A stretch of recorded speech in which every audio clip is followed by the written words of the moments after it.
첫 번째 주도 섹터 어떤 이야기 나눠볼까요? 아무래도 오늘 반도체 얘기 안 하면은 섭섭하지 않을까요?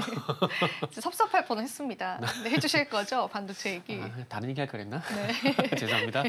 좋습니다. 네. 네. 반도체, 정말 오랜만에 삼성전자가 이런 날도 있구나. 그동안 삼성전자 때문에 고생하신 분들이 상대적으로 많거든요. 근데 드디어 삼성전자 이런 날이 오는구나 라는 그러게요. 그런 네. 생각이 들어서 아마 앞으로는 기대를 좀 하셔도 되지 않을까라는 말씀 드리고 싶어요. 사실 개인적으로 칩스법 이것부터 말씀을 드리면은 물론 이 칩스법 같은 경우에 세액 공제가 핵심이잖아요. 세액 공제 핵심이고 52시간 이것도 핵심인데 52시간 이거를 좀 풀어야 되지 않을까라고 생각이 들거든요. 우리 그 예를 들게 되면은 우리가 무슨 이제 고민해서 생각을 하다가 이게 딱 6시 되면 딱 끝나는 게 아니잖아요.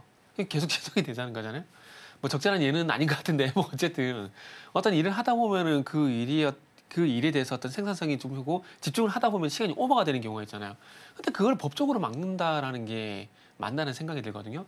이게 자칫 오해가 될 수 있는 부분들인데 어쨌든 요거는 뭐 지금 뭐 52시간을 주된 내용을 하는 건 아니기 때문에 요건 다음에 말씀드리고 세액 공제인데 세액 공제가 되게 되면 어쨌든 비용이 줄어든다는 얘기잖아요. 그러면 줄어드는 비용을 어디다 할까요? 투자를 더 늘릴 수가 있는 거죠. 그러면 이 투자를 늘리게 되면은 결국 증설이고 설비 쪽 관련된 건데 그렇게 된다라면은 당연히 어떻게 될까요? 설비를 늘리게 되면서 투자를 하게 되고 그러면은 그 아래에 따라 있는 밴드들 쪽으로 낙수효과가 기대가 될 수 있잖아요. 그러면 삼성전자가 자연스럽게 반도체가 자연스럽게 시장을 이끄는 그런 모양새가 나올 수가 있다는 것들이죠. 결국 이제 뭐 산업적으로 보면 일자리 이런 부분이 연결되겠지만은 우리가 주식시장을 바라볼 때는 이 칩스법 통해서 세공제를 받게 되면은 투자가 늘어나게 되고 그러면 이 투자의 방향성에 따라서 이 낙수효과 기대가 되는 장비 쪽이라든지 재료 반도체 재료 쪽이라든지 이쪽 우리가 집중을 해야 된다는 것들이죠. 그래서 앞으로 이 세액공제를 통해서 어느 쪽으로 SK하이닉스가 됐던 삼성전자가 됐던 투자 방향을 잡아가는지 여부를 좀 보시는 게 좋지 않을까 생각이 들고요. 어쨌든 미국 쪽에서 칩스법을 이제 폐지한다는 얘기가 나오고 있는 상황들이기 때문에 아무래도 투자가 좀 위축이 될 수밖에 없는 부분들이 있거든요. 근데 그런 부분들을 좀 타개할 만한 뉴스가 나왔다라는 것들은 일단 조금 그래도 긍정적으로 봐도 되지 않을까. 뭐 칩스법은 이 정도로 좀 보셔도 될 것 같아요. 사실 칩스법 때문에 오늘 상승한 것도 있고 뭐 낸드 네네. 가격도 상승에 따라 상승한 것도 있잖아요. 네네. 그럼 칩스법에 관한 영향력을 우리 증시가 받아가는 건 오늘 정도일까요? 이사님. 아니요. 삼성전자가 만약에 지금 흐름이 이어지게 된다면은 네. 아마 칠세법에 대한 얘기는 앞으로 계속 나올 거예요.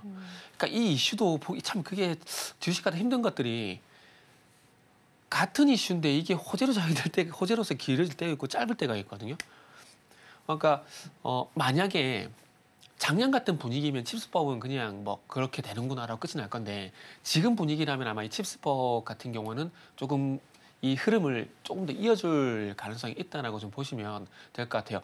제가 개인적으로 2월 달 들어와서 삼성전자에 대한 어떤 그 관점을 조금 바꿨어요. 바꿨는데 왜 그러냐면은 제가 한번 예를 들어볼게요. 이 얘기를 드려볼게요. 삼성전자는 세 가지 숙제가 있습니다. 파운드리 그리고 HBM 그리고 차세대 D램 이 부분이 있는데 HBM 쪽에서 조금 긍정적인 얘기가 될 수 있는 부분들을 좀 말씀을 드리면은 자 우리가 그동안은 HBM 볼 때 엔비디아만 바라봤습니다. 맞잖아요. 그러다 보니까 삼성전자가 엔비디아 밴드 들어가냐 안 들어가냐 그 얘기가 나올 때마다 계속 뉴스를 다뤘잖아요. 작년에 나섰는데 사실 저는 개인적으로 뭐 이렇게 말씀드리면 좀 섭섭할 수 있겠지만은 작년에 안 될 거라 봤어요. 왜냐하면은 젠슨왕이 과거에 삼성전자한테 안 좋은 기억이 있습니다. 그것도 있고요. 그리고 TSMC도 그렇게 삼성전자를 좋아하지는 않아요. 경쟁업체잖아요. 그러면 하이닉스, 엔비디아 그리고 TSMC 이 삼각 동맹을 과연 삼성전자가 뚫을 수 있을까요? 저는 아니라고 봅니다. 사실 진짜 객관적으로 말씀드리면 아니라고 봐요. 그러다 보니까 삼성전자는 들어갈 수가 없는 부분이죠. 삼성전자가 물론 최근에 조금 기술적으로 봤을 때 조금 부대끼는 리스크가 좀 있긴 하지만 부대끼는 부분이 있긴 하지만 그것 떠나서 삼성전자가 기술력이 없을까요? 그건 전혀 아니거든요. 만약에 이런 삼각 동맹이 없었다라면 얘기가 달라질 수가 있겠지만 이 삼각 동맹이 끈끈하게 맺어진 상황에서는 뚫고 들어가기가 쉽지가 않아요. 예를 들게 되면 이런 거죠. 테슬라는 삼성전자, TSMC는 애플, 엔비디아는 하이닉스 이런 연결고리가 이미 완성이 된 상황들이기 때문에 제가 봐서 쉽지가 않다는 거죠. 그렇기 때문에 차라리 포기하는 게 맞다라는 거죠. 물론 이 포기하는 게 상당히 크긴 하지만 뚫고 들어가기 그만큼 쉽지 않기 때문에 그런 말씀드리는 거죠. 그런데 최근에 브로드컴 얘기가 나오게 되면서 에이직이라는 얘기가 현재 나오고 있잖아요. 그런 관점에서 보게 된다라면은 어찌 보면은 삼성전자는 돌파구가 나오게 됐다라는 거죠. 어차피 엔비디아 쪽으로 공급하지 못하게 된다면 그게 대안이 될 만한 에이직 쪽 얘기가 나오게 되면서 삼성전자가 HBM의 어떤 매출 늘릴 만한 어떤 그런 반전 포인트가 나왔다라는 거죠.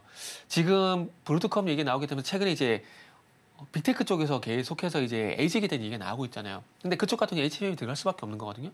근데 SK 하이닉스가 지금 그쪽으로 공급을 할 수가 없어요. 왜냐하면 이미 선주문을 받아가지고 올해까지 만들어진 물량이 전부 이제 엔비디아 쪽으로 들어가게 예정이 되어 있는 상황이거든요. 물론 일부 엔비디아 쪽이라든지 이쪽으로 구글 쪽에 들어가는 물량이 있어요. 근데 그 극히 미미하거든요.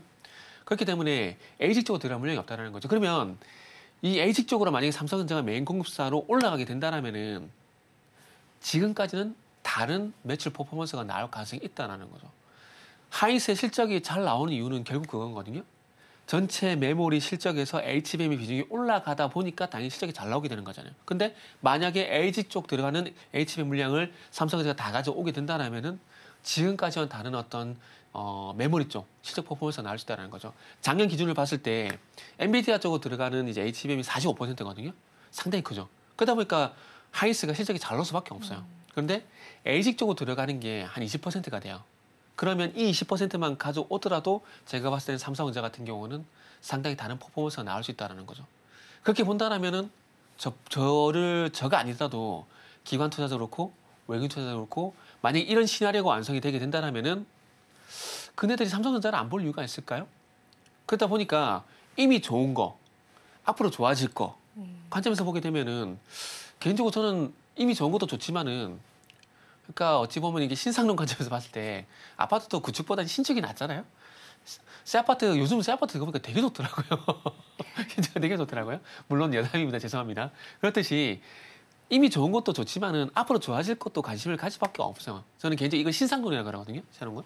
그래서 아마 삼성전자는 앞으로 그런 관점에서 볼 가능성이 상당히 높고 그리고 만약에 진짜 오늘 분위기처럼 중소형주 상세가 아닌 대형주 상세로 넘어가게 된다면은 삼성전자는 저 개인적으로 봤을 때 안 갈 이유가 없다고 봅니다. 그래서 그런 관점에서 삼성전자 같은 경우는 상당히 앞으로 기분 좋을 만한 일이 발생될 만한 것들이 있다라는 거죠. 단지 다시 반복해서 말씀이지만 이제 중요한 건 대형주 상세가 와야 된다. 오게 되면은 삼성전자는 갈 수밖에 없다. 이렇게 말씀드릴 수 있는 거죠. 삼성전자에 따른 다양한 호재들도 우리 시장에서 확인을 해볼 수가 있는데 추가적으로 삼성전자가 이사회에 선임을 해서 반도체 관련한 이사회를 3명으로 늘렸잖아요. 1명이었던 부분들을. 그리고 자사주 소각이다라고 하는 그러한 이슈들도 있었는데 삼성전자 내부적인 노력도 이제 빛을 발한다라고 보실까요? 아니면 이 부분은 좀 더 지켜볼까요? 내부적인 노력은 앞으로 보여줘야죠. 더 이제 보여줘야 한다. 잘하겠습니다 네. 하고 믿어주면 안 되잖아요. 잘하겠습니다 하고 잘하는지 봐야 되는 거잖아요. 네. 그리고 자사주 같은 경우에도 이렇게 보시면 될 것 같아요. 자사주는 물론 소각을 하게 되면 수익세가 줄어들게 되기 때문에 주가가 올라가는 건 맞아요. 그러나 이게 소위 말하는 예전에 그 스타크래프트 하신 분들 너무나 오래된 게임인데 스타크래프트 하신 분들은 아시겠지만 이게 쇼미더머니라고 무한 맵 있잖아요.